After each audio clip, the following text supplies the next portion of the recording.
Not going to lie, I got bored of that countdown, so I just thought, let's start. Let's start, and here we are. Hello, it's been a while, hasn't it? Welcome back to the Geeknd. We are live, and we are going to be talking about the Bad Batch. It is the chat batch. We're talking episodes 1, 2, 3. 1, 2, and 3. I have not seen episode 4 yet. However, my guest is Mr. Chad Campbell, who has seen episode 4 as well. So he will give his spoiler-free thoughts on that at the end. But yeah, in terms of episodes 1, 2, and 3, we will be getting into spoilers. So brace yourselves for those. And let me just do a few hellos before I bring Chad in and we get this show on the road. So hello to Peter, who is out there in the Netherlands. Glenn is out there in the United States of America. Clays is in the house as well. Hello, Clays. Hope you are doing well. Surviving the Scandinavian winter. All good, I hope. Jane Flakes is here. Hope you're doing good, Jane. Good evening to you. Jane says, good evening, my dear Sith and Jedi friends. David McKay is here as well. Bad Batch was good. Not enough gonky. There is an early review from David over in Northern Ireland, right? I think. Yeah. Anders is here as well as Mr. Matthew Stokes. It's been a while. It's great to be back, and we'll be doing this for a little while at least every week. But more on that soon. For now, one more. David Milano's here. Hope you're doing good, David. Milano can't stay for the stream, but it's good just to drop in. Always good to see you pop up, my friend. Speaking of my friend, here's Chad. Hello, Chad. Pay attention. You're on. Hey, everyone. Hi, everybody. Sorry to interrupt your Phantom Menace VHS viewing in the background there. Yeah. I have, this is in my work office, and thankfully they had this old school just TV on a cart, just like when I had in elementary school, and they had to wheel it into your classroom for the day. So yeah, and I have every Star Wars movie on VHS, and I like to show that off, including people made it for the new ones, and they're actually on a VHS. So I got Rogue One, Solo, Holiday Special, everything. Show us the Holiday Special, the actual casing. Oh yeah, so Holiday Special is super cool because they took the time to actually put it on like a red and green, and it is actually on here, like with commercials and everything. It's pretty fantastic. Cool, man. Well, you have the most appropriate background for this Star Wars stream. I'm just in a rented kitchen with nothing Star Wars on display as far as I can tell. But anyway, hello to Ross Jenkins. Hope you're doing well. It has been a lot of minutes, but we are back, and Gaz Nottingham is also here as well. So it's great to see so many familiar names, faces, little profile pictures. Yeah, we're back, guys. We're back. One big happy family again. So the plan is we're going to do this at least for the next few weeks on a weekly basis, because I'm settled in the country, but then I'm working again abroad from the middle of April. So then we might get a little bit more all over the place. But we're going to try and do this every Thursday for the next few weeks at least. Glenn, what happened to Jamie's hair? It seems to be... What do you mean? Yeah. It's here, Glenn. He's parted it differently. That's what. Since we've seen you last, Jamie, I think you parted it on the side now. I've washed it. Okay, that's probably it. Yeah. As well now. Yeah, I don't know. I mean, I've got a comb, a new comb that kind of does something different apparently. But it's definitely there, I think. I hope. Clays is a fan of the VHS. Thanks, Clays. Oh, half of it. Oh, you mean I've not actually had a haircut since November. It was pretty short in November, so it's probably still short for what you're used to, I suppose. Thank you, Matthew. Thank you very much. I haven't used any spray. Oh, no, I have technically. Not like holding spray. I've used a bit of sea salt spray. Have you used sea salt spray before, Chad? I can't say that I have. I'm not a big hair guy. I mean, I have hair. I've always had hair, but I remember one time I tried to use. It was really popular for people to bleach their hair. Like I'm talking 2002, 2003. Yeah, I remember. We all bleached our hair and tried to be skateboarders and listen to punk music, and it just made my hair turn this nasty red color it was like this natural like sun-in spray, but my hair's too dark, so it just looks terrible. So since then, I like avoid using anything on my hair. I don't. Yeah, well, you look good. You look good. Your hair looks good. And Oh, I don't really thank know you. what the sea salt spray is supposed to do. Add texture, apparently. I guess. Yeah. Okay, there's a lot of hair talk going on now in the chat. So let's try and switch focus. So, Chad, what we're going to do is we're going to sort of talk generally and specifically about episodes 1, 2, and 3 of the Bad Batch season 3. And as I mentioned, you have seen episode 4. So if people want your full views now, or now as in after this stream finishes, they can go and check out your podcast, which is linked in the video description, because you're back, aren't you? You're back. Yes, we're back for season 4. I say we're back, it's me. I'm back for season 4, Star Wars lunch special, Star Wars podcast designed to be done in 30 minutes or less. Bad Batch I talk a little less about. So I introduced the title in the last one. I just call it the Bad Batch of Cookies, and it's more of a like fifth dessert for time than a full lunch. Yeah, a little snack.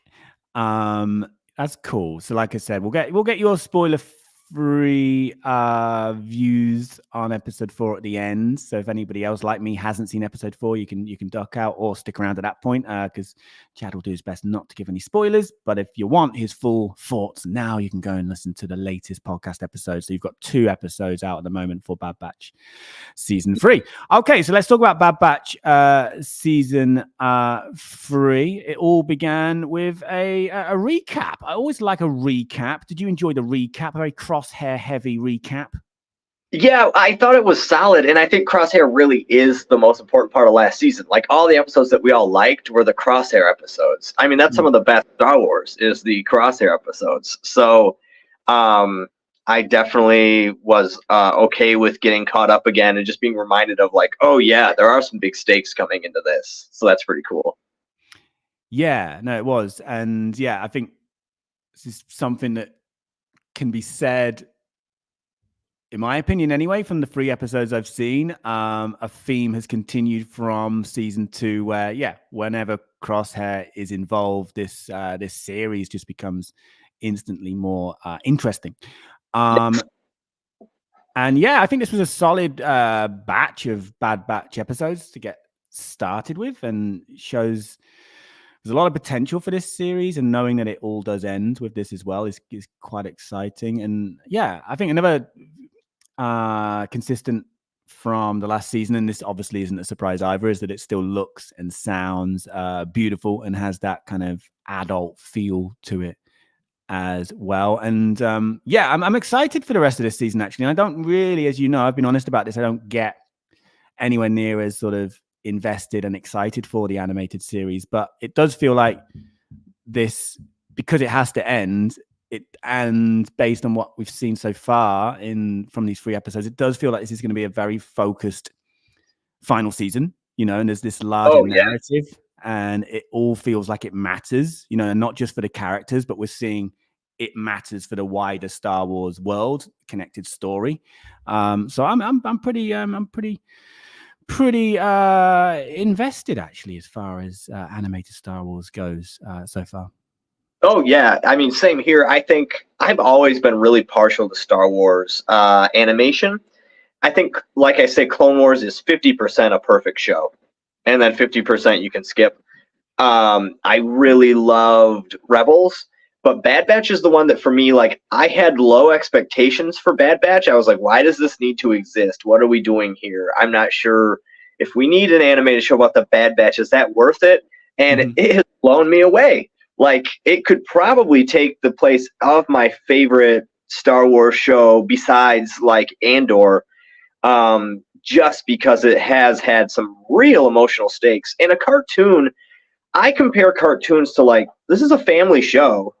I compare it to, like, Phineas and Ferb, right? Like, Phineas and Ferb is a great, fun show, but it's no Bad Batch. Like, Bad Batch is dealing with some weighty issues. Yes, cartoons have done that. You can bring up, like, Cowboy Bebop and stuff like that, but most of the time it's doing it, that's for adults. Like, that show is animated, yes, but it's not for kids.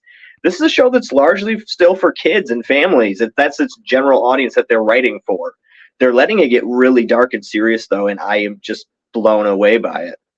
Yeah, and it's backed up again by, you know, the quality visuals and score and use of the Yeah. score as well. Yeah, and I think one of my complaints about, and not really a complaint, but if I had to pick on something from the last season, quite similar to what we say about Mando as well, you know, that a lot of, not a lot, but some of the episodes are those kind of one-off adventure stories, which are Mhm. fun, but you kind of want to get back to what's going on with Crosshair, for example. And I think out of these 3 episodes, episode 2 was the closest to that kind of vibe, but still it was leading towards something. But let's Yep. so episode 1, Confined, right? Confined was the title. Is the title still? They haven't changed it. And it is referring to the cloning facility on Mount Tantis. And I listened to your podcast on this, Chad, today after finishing the 3 episodes. And yeah, something I also really felt that you talked about in the podcast was having Omega back reunited with Crosshair and sort of slowly reconnecting as well, which was really well done. Very well done. Like when we first see him, and he's obviously like tattered and worn. By the way, guys, if I'm looking over here, that's because I have the live stream up, so I can see your chat. So I'm trying to like make sure that I read that somewhat. So if I look over here awkwardly, that's why. But I was impressed. It just started out right away. It's like, okay, no time to waste time. We're just gonna dive right into it. Omega and Crosshair are completely different people. And I kind of knew like that they're, if they do the show well, and they have so far, they would build them up to be together because they basically cancel each other out in a lot of ways. With one is extremely on this side, the other's extremely on that side, and they're going to have to reach a thing where they, you know, as you do in characters, you grow and learn to adapt to the sides. And so I just right away they started it out great, and I loved that first episode. Probably my favorite episode so far this season was that first episode. Like you say with the second one, again we focused on the Bad Batch, the remaining members, and I was like, oh, okay, it was a one-off though. Like it was fine, but at least the one-off, the beginning and the end, still were leading to something and focused on an overall mission. Whereas I think like there was an episode last season with Tech where we like did another form of pod racing and we spent an episode on that, and it was fine. And I understand now looking back why we wanted to build up Tech, because we knew him the least, and also we're going to kill him off. So we have to, as an audience, care.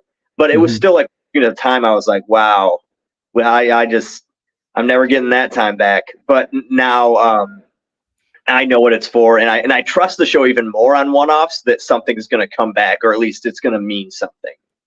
Yeah, no, episode 2, Paths Unknown, certainly quite action focused, and yeah, would definitely, out of the 3, fall most comfortably into that complaint box that I mentioned from the last season. But again, there was a reason for it, and we had Hunter and Co searching for Amiga, going from one place to the next. But again, like you said, you know, without Crosshair, it just lacks something. But of course, it is all going to come together at some point. So yeah, and then there's episode. We'll come to the comments in a second. Then there's episode 3, Shadows of Tantis.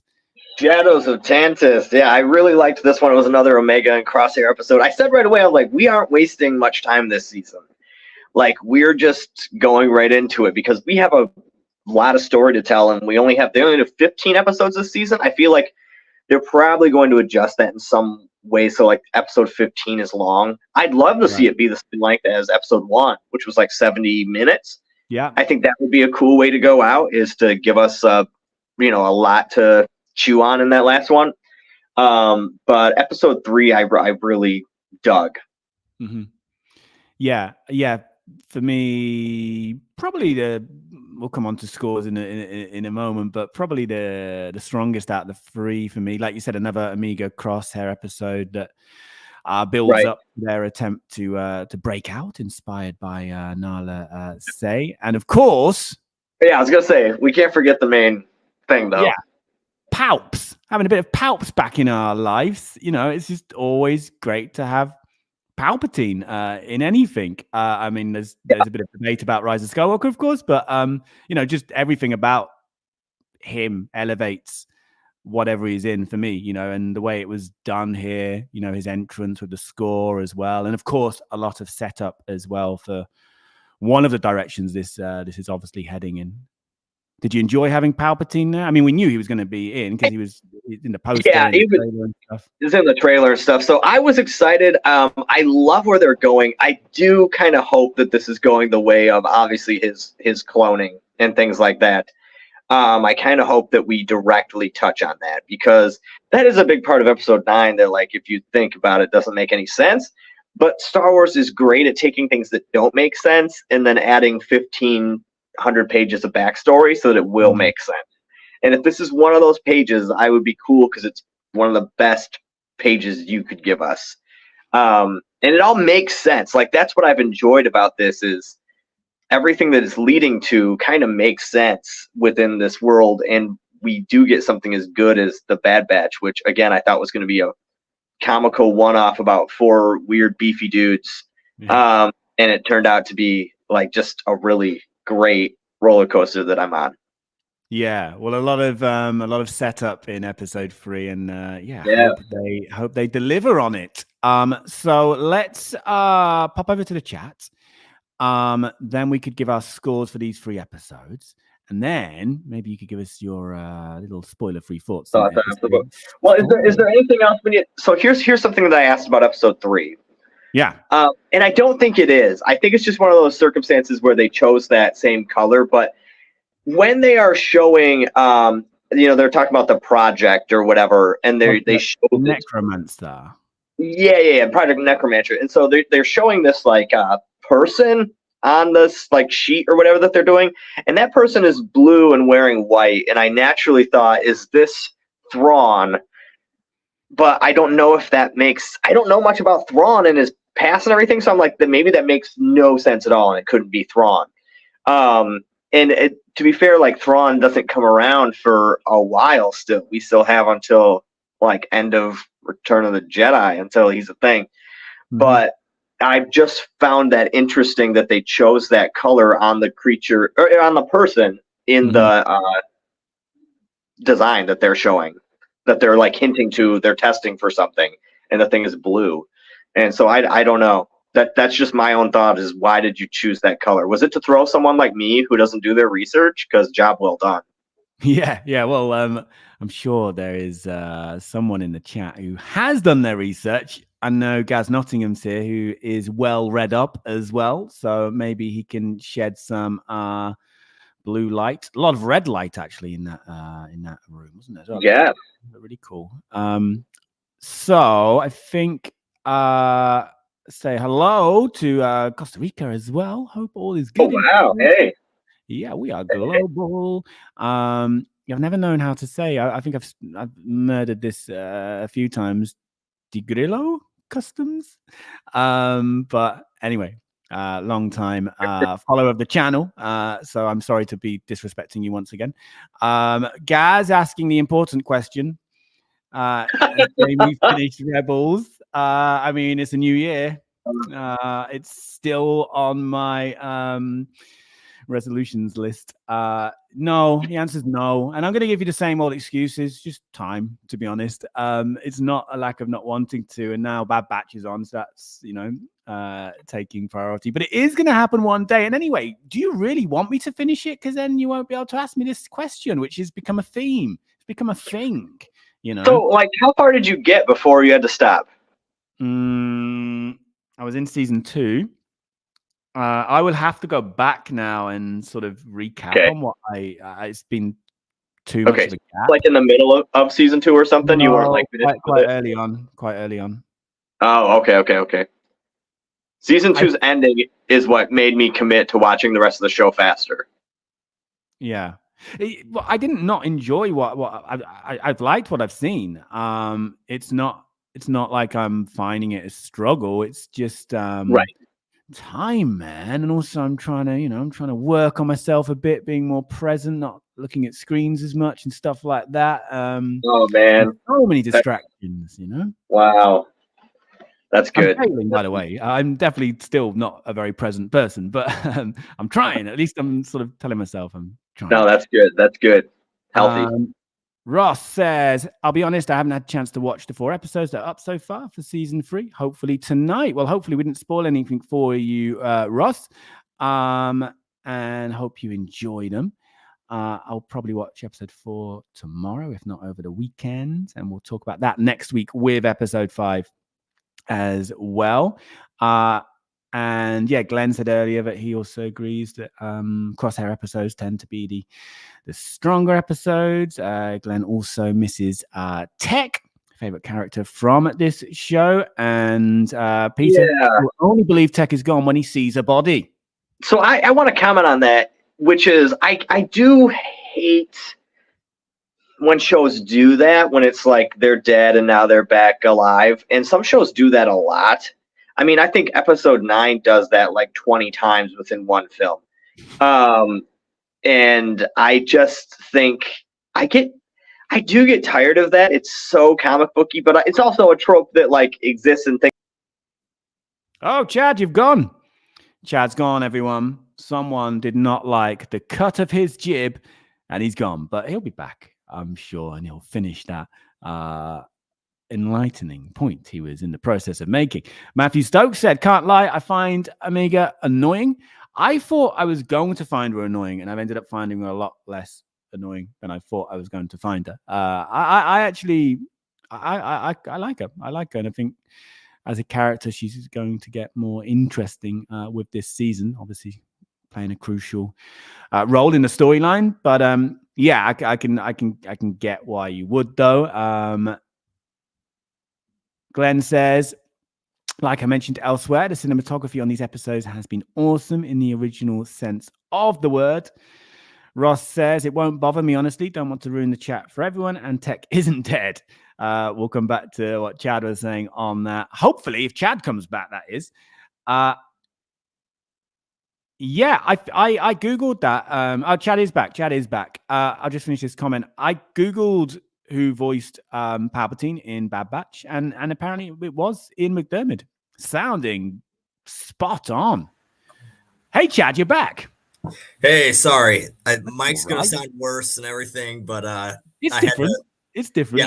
Yeah. My phone was like, "Hey, I'm gonna overheat and die," so I'm here. Can you pick up where you left us? Where was that? What was I saying before it started to go? Well, you were triggered. You were triggered by the Tech comments. Okay. Well, that's all very possible. The Tech thing, I would be upset if I wouldn't be upset if Tech's still alive because they've given us enough pause now. But I would have been upset if in the first episode we find out that like Tech never really died. A lot of things do that, and it so much recently in a lot of things that I love that it is cheap at a certain point. Mm-hmm. Like, okay, Hopper in Stranger Things, he died at the end of season 3, right? Except he's like, if you watch the show as a binge, he's back in like 2 minutes. So it didn't really, it's not that effective. Mm-hmm. This show has gone 4 episodes now. Oh, well, that's kind of a mild spoiler for episode 4. 4 episodes now without Tech. And we've really not mentioned, I mean, we mentioned him once or twice and that's it. So I am okay with him being dead if they want to really do that, because Star Wars doesn't have a lot of committed deaths, and I'm okay with it. At the same time, now it's been long enough, and obviously months have passed in the show, so we could bring Tech back in some form too, and that would be perfect. Yeah. Nobody's really ever gone is definitely a thing in Star Wars and beyond. And it's a really great point about Hopper as well with Stranger Things, because in the moment, and having that long gap between seasons, it had a huge impact. But if someone's binging, sure, it's short-lived, a bit like Grogu going off with Luke. And then if you watch Book of Boba, well, they're back again, they're reunited. Yeah. Anyway, we'll see about that. I think Jane's talking about the death. Sorry. And then Glenn is holding back the tears until the finale when Glenn is sure he will lose it.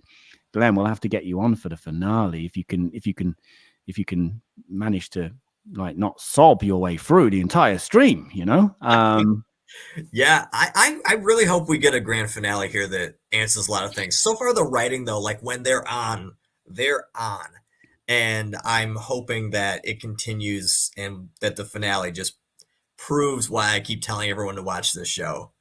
I think, I mean, even for me, compared to, I know people love Rebels, and I do too, and people love Clone Wars, but Clone Wars, again, 50% of it is as good as this show.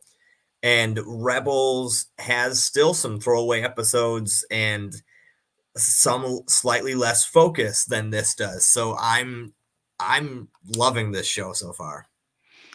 Jane Flakes has just glued a finger to her Kindle, one of her own fingers, I assume. Yeah, my finger. Jane, that's not good. I hope you can remove your finger from your Kindle as soon as possible. I'm seeing a score come in, a combined score from Glenn the Geeky Hippie. All three together gets 8.5. Let's do individual scores while I remember. So what would you give episode 1? Confined, Chad.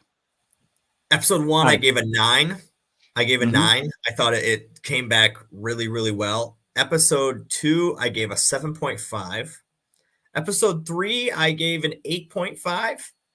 And episode 4, I gave an 8. So all pretty high. Now, Jamie's going to say here, 5 is average. 5 is average. So let's be prepared for that. I said it for him because we know that the scores will be lower than we think. But 5. Yeah, it's true. It's true. And I think I probably have said before as well that with the animated series, if I give something an 8 or 9, it's not the same as me giving an episode of Andor 8 or 9. You know, I kind of rate it differently in a way. And, you know, some might say that's unfair because.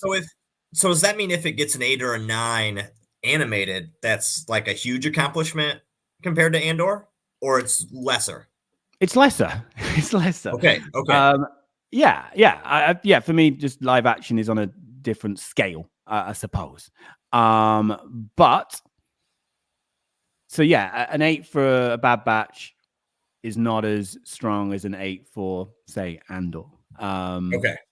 I know I'm just overcomplicating this, to be honest. But anyway, this is all about Bad Batch. And 5 is average. So that's the point, though. 5 is still average. Anything above 5 is above average.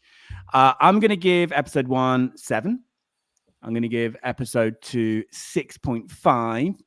And I'm going to give episode 3 a 7.5. And I think that extra half is for Palpatine. Because if I had to choose a favorite, it's difficult to choose one out of episode 1. Between episodes 1 and 3. But yeah, so again, well above average. And I do expect to be going a lot higher than that as the season goes on, the way it's been set up so far. And I hope, like I said, that they deliver on it. So guys, get your scores in if you want to play that game. And we'll hold on to see them come in. I didn't realize you were chatting, explaining yourself, Chad, as you vacated the screen in front of me. Sorry about that all. We haven't had an update on Jane's finger. Oh, we have. It hurts. That's not surprising. I hope it's been removed. Jane did give us a score though later, so.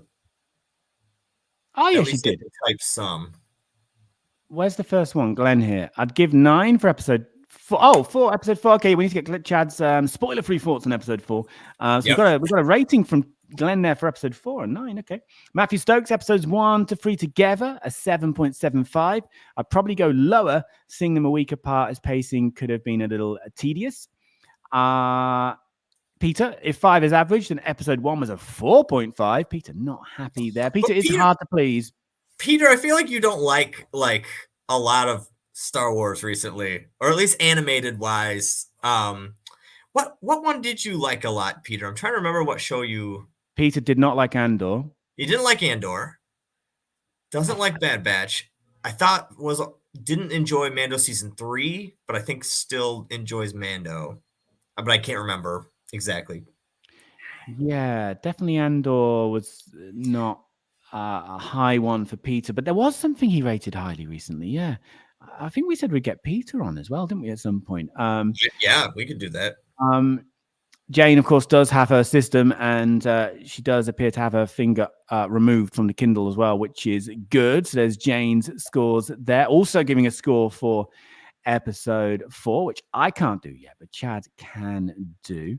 Glenn says, to be clear, I can't stand Crosshair as a person, but as a character, he is a great character. And Clay has some scores coming in. Episode 1 gets an 8. Episode 2 gets a 7. Episode 3 gets a 7.5. And another high score for episode 4. So, okay, I'm missing out here by the sounds of it. Peter said episode 1 and 2 were too dark.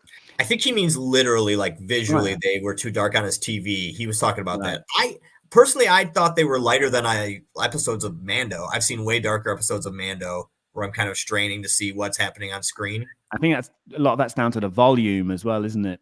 Yeah, well, and it's also like if you're watching it in 4K, you have a larger color contrast, so the darkers are darker, my lights are lighter, all that kind of stuff. So I didn't have a problem with because I read Peter saying it was too dark first, and I was like, oh crap, but then I didn't have a problem with it. Visually, I was able to see it just fine. Yeah, it didn't stand out to me. Peter's confirmed that he does like Mando, and Bad Batch season 1 was great. Yeah, well, we'll see about that, won't we? So we'll get Peter on. Good. And you, Glenn, at some point as well. Anyone else? We're going to be doing a lot of these. So yeah. You will have to obviously put up with at some point it being random, but for at least the next few weeks we're going to be consistent. What have we got here? 7 out of 10 for episodes 1 to 3 from Gaz. I'm enjoying the slow build. Mentions of Project Necromancer from this and Mando season 3. Glenn said, I have the brightness turned down fully on my computer and I had no darkness problems myself. Chad, how would you sum up episode 4 as spoiler free as you can, and then what would you rate it out of 10? And of course people can then go and get your full views on the podcast. So yeah, you're gonna hear everything on the podcast. I'll give my highlights without trying to spoil anything.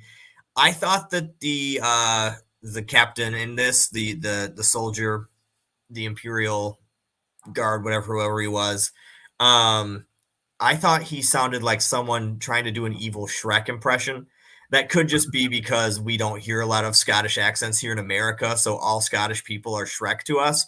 But that was definitely I was not able to at all take it serious. If you add him saying donkey to the end of every sentence, the comic factor goes way up, and it's a great episode. But I thought that it was fine. It was a bit of a one-off for me. It was just like, you now have to collect this item to get to this item that'll go to this item. And we have that with Mando all the time, and they kind of bug me at a point. But here it worked fine. I just thought the ending was fantastic. The ending, like, couple minutes are probably the best thing I've seen so far in this season. Like, we're setting up some good stuff. I gave it an 8 out of 10. So I liked it more than the other one. It was less of a one-off than the other one-off, but I felt like there wasn't a lot of character development here. It was good, but it wasn't amazing. Okay, this captain sounds pretty amazing, though. I'm looking forward to that and hearing that accent. I'll come back to you on that. I do hear maybe more Scottish accents than you, so I'll come back to you on that one next week. Episode 2 was a 5 from Peter. A bit slow, had a filler feel to it. And then episode 3 was a 7 from Peter. And Peter, does score like similar to me. He considers 5 to be average. So this is a big score from Peter. For Peter, things at last got started with episode 3. And I see a lot of love for episode. I didn't hear big love from you, to be honest. I'm seeing a lot of love from others in regard to episode 3. So episode on IMDb episode 4 is tied with episode 1. Episode 3 is the highest rated, and episode 2 is the lowest. But how much is the Palpatine factor being a thing there of episode 3? Because that was the difference for me in terms of giving it a higher score than 1. Absolutely. Like, that will influence a lot of people. Mm. Oh, Clay says it's Shrek. Thank you, Clay. Okay. Yes. Captain Shrek. Okay, here's something for you, Chad, from Gaz Nottingham. Okay. He says, Chad. Oh, sorry. Go ahead. No, you go. You have. All right. I think Thrawn was found by the Empire 18 to 16 BBY. This is documented in the novel Thrawn. As usual, we don't get any solid answers timing-wise. The same could be said for this season. That's very true. So maybe we'd get some Thrawn. I don't know if we will. Because that would be a weird thing for them to be setting up. But at the same time, if they want this all to kind of cycle into what works for what they're doing now in the Filoni-verse, then they will. They're not trying to excuse the Palpatine thing. They're trying to bring in Thrawn, right? So we could end up with it just being a Thrawn focus. Mm-hmm. Yeah, okay. Again, we'll see. And I knew Gaz would have something. I knew that. And he didn't let me down. I think this is the lowest score we've seen for episode 4, 6.99. And again, I have not seen it yet, so that's why I'm not. But that would round up to a 7, right? Yeah, we got to round up. Yeah. That's what they taught us at school, round up. Okay, well, I think I've caught up with the comments. If there's anything I've missed, quickly copy and paste it back in now. But again, Chad, tell us about your podcast, one final plug for it, which is linked to in the video description. Boom. Yes. So I would definitely suggest, if you want to hear me talk more, I don't know why you would, but you can go and log on and look at Star Wars Lunch Special. We're available wherever you get podcasts. I try to keep them 30 minutes or less. On Bad Batch, I talk even less. It's going to be probably easily 20 minutes or less, unless it's some major episode. So I'm calling it's a bad batch of cookies. It's dessert time. It's not lunch break, just that 15-minute break you have to take at work. Well, at least here in the States, we have to do something like that every 4 hours. So if that's what you want to do, then listen to my voice during that. I'd appreciate it. You should. It's a good listen. And it's well produced as well. It's an easy listen. So thank you for doing it, Chad. And yeah, I think that's a good point though, about having less to talk about with a Bad Batch episode compared to an Andor or even a Mando episode. So that was a good thing about these first 3 being dropped in a batch. There was no struggle here, but yeah, moving forward, I'm sure we'll always, especially when the chat's active as well, we'll always be able to spend as much time as we want on them. But yeah, when you're sat there on your own doing a podcast, of course, it's going to be quite difficult to drag it out to 30 minutes. But yeah. Okay. So Glenn. So Ross, I agree with you here. Glenn, 2 things up. I will throw in a plug for Glenn and his stuff too. I will be on his channel in, I think, 2 weeks, a little less than 2 weeks now. Talking about the book, I believe, Flowers for Algernon. Okay. So that's exciting. I haven't read in like 10 years, so it was nice to be able to bust out a book and do that. Yeah. Oh, there's the comment. There's a comment. No, just kidding. I read, but not. I know most people know it already, Glenn, but put the name of the channel, unless it's called My Second Channel, put the name of the channel in the group so people can head over and subscribe and hit that notification bell so they don't miss Chad, unless they do want to miss Chad, of course. Yeah, that's fair. That's fair. Yeah. Ross said, which Chad referred to a moment ago, I know I haven't watched yet, but I would imagine they would throw Thrawn in right at the end as a link to other series of books, etc. Cool. Okay. Well, Chad, anything else you'd like to add before we wrap this thing up? Star Wars Launch Special. Star Wars Launch Special. That's the podcast, guys. That is the podcast. And like I said, it is linked to in the video description. And we'll be back to do this again, same time, same day, next week, assuming that you can, Chad. I didn't actually check with you. But obviously, if you can't, let me know. And we can always at least move the time a little bit. But we'll try and keep it Thursday. And we'll talk about episode 4 and 5. I'll be up to date by then. And the video of Chad with Glenn will be on the 17th of March, I assume. So you're pre-recording. It's not a lie. I guess. Yeah, I didn't know, but we are. Now you do. All right. Well, we'll leave you to watch the rest of the Phantom Menace, I guess. All right. Yes. Yeah. My favorite part here. We're at the Yeah. end battles. Yeah. Cool, man. Well, thank you everybody for joining us. It's great to be back and to be hanging out again. You know what you've got to get ready for now, don't you? And Clay's has got things started with the emojis. All right, here you go. I'm gonna hit end stream, and you know there's an awkward lag, so you start waving and you keep waving until your screen goes blank. Okay, so thank you, Chad. Thank you, everybody. Keep waving. I've not actually clicked end stream yet, so I'm sorry. This is a workout now, isn't it? Yes, there's a lot of emoji waving coming in. I'm now clicking end stream. So thank you, everybody. We will talk this time next week. I have clicked end stream.